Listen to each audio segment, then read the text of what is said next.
from the Don and Lorena Meyer studio at the University of Nebraska-Lincoln College of Journalism and Mass Communications, this is Nebraska Nightly.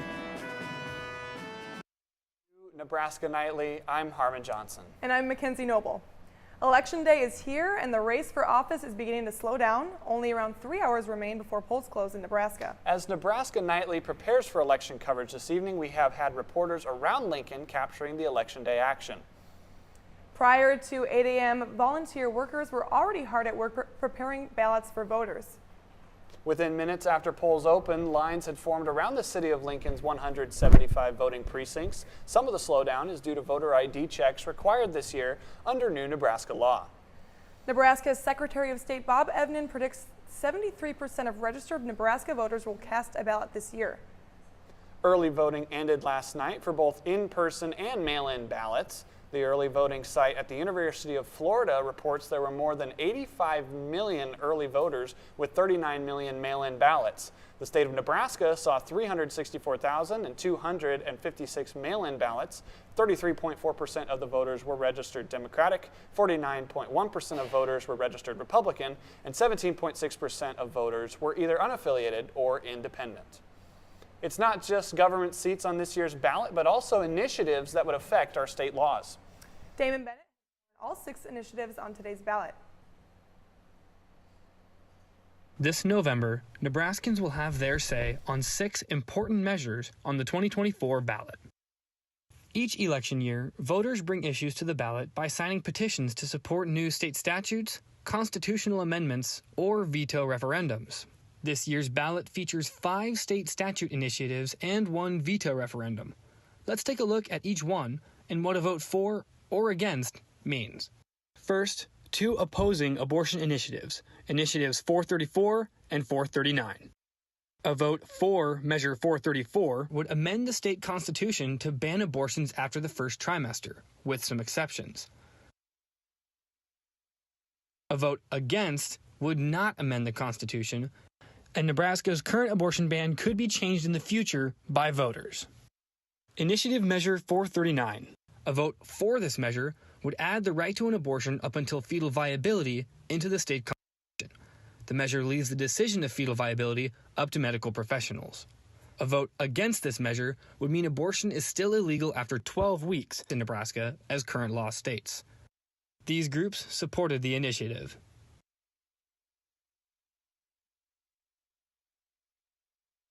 Next on the ballot, Referendum Measure 435.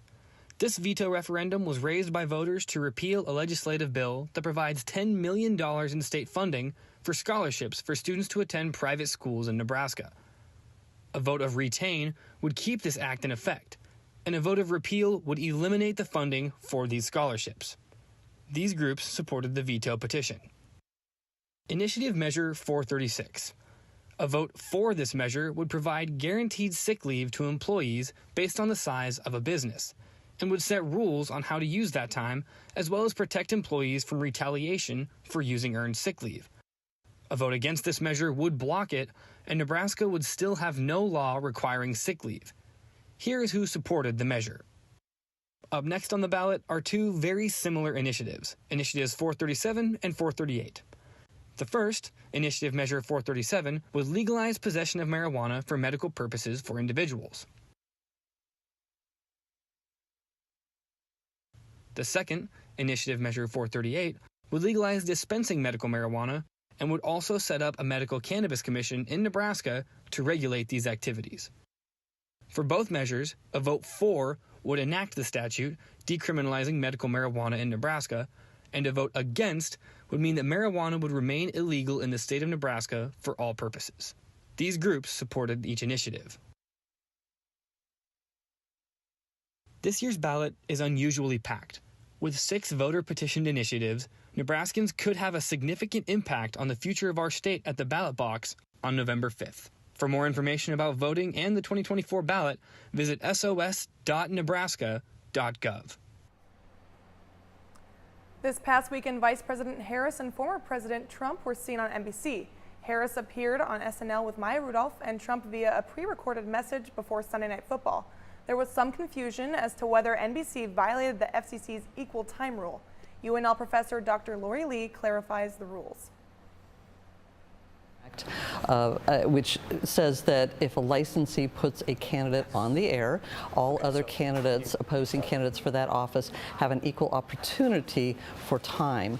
And then there's another section called Section 312 that does say that licensees cannot willfully and repeatedly refuse to put candidates for federal office on the air prior to an election. And if so, that actually can come with revocation of a license. Coming up after the break. Nebraska football hosts Big Ten newcomer UCLA. Stick with us. And at the Nebraska Community Blood Bank, your blood could help save lives. Right now, only 7% of the population donates blood. But imagine if there were more. We're sitting at below a 7-day level of supply of all blood types across the board. So every blood type is important, and we need all donors of all types to come in and donate right now. At the Nebraska Community Blood Bank, they believe that all types make a strong blood supply. Nearly 1 in 3 Husker students struggle with food insecurity. Husker Pantry addresses food insecurity and a welcoming space by providing free food and personal items to UNL students in need.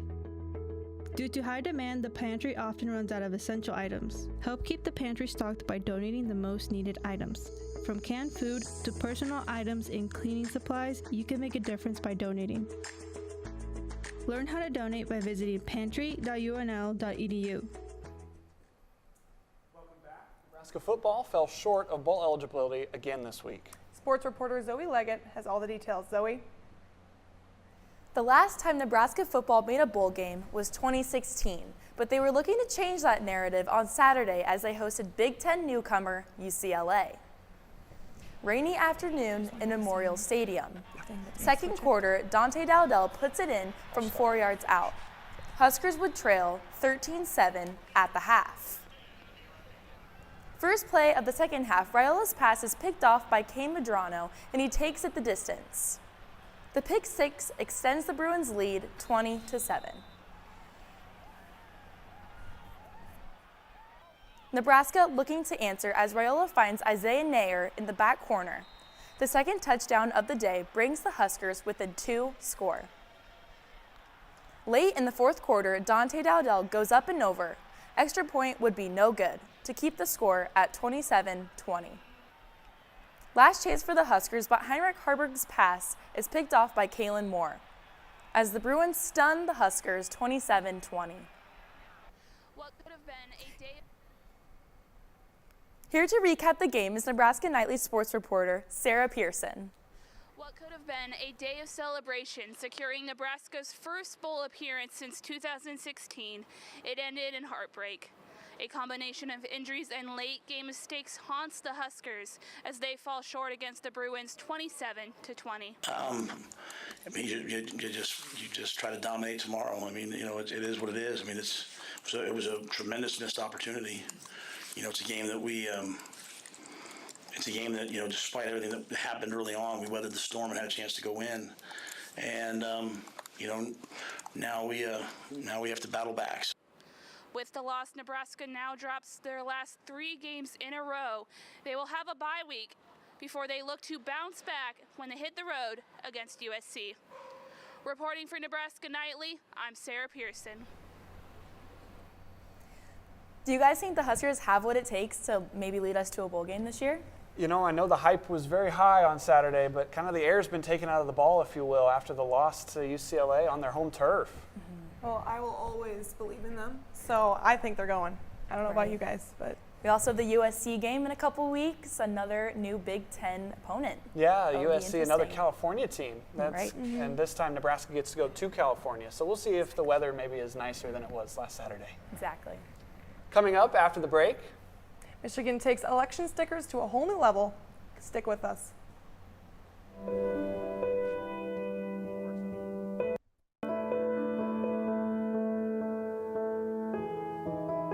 Of the 40 million tons of plastic waste generated in the U.S. in 2021, only 5%, or 2 million tons, was recycled.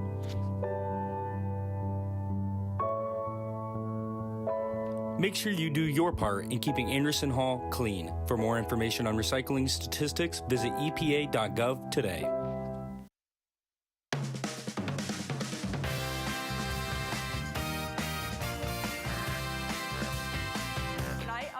Nebraska Nightly.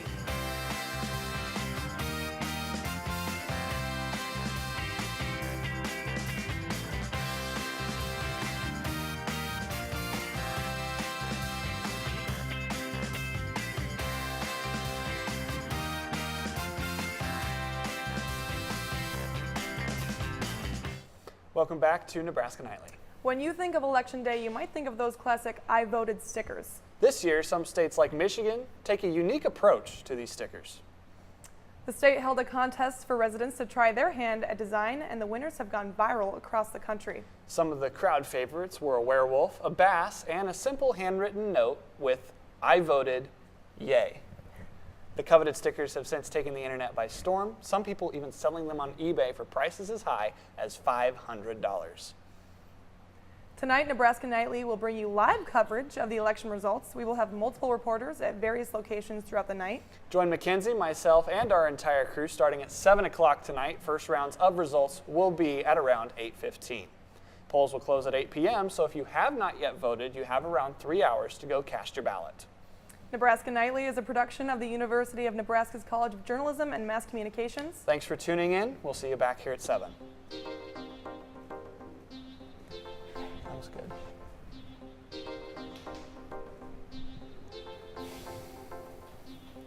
First one done. We were on.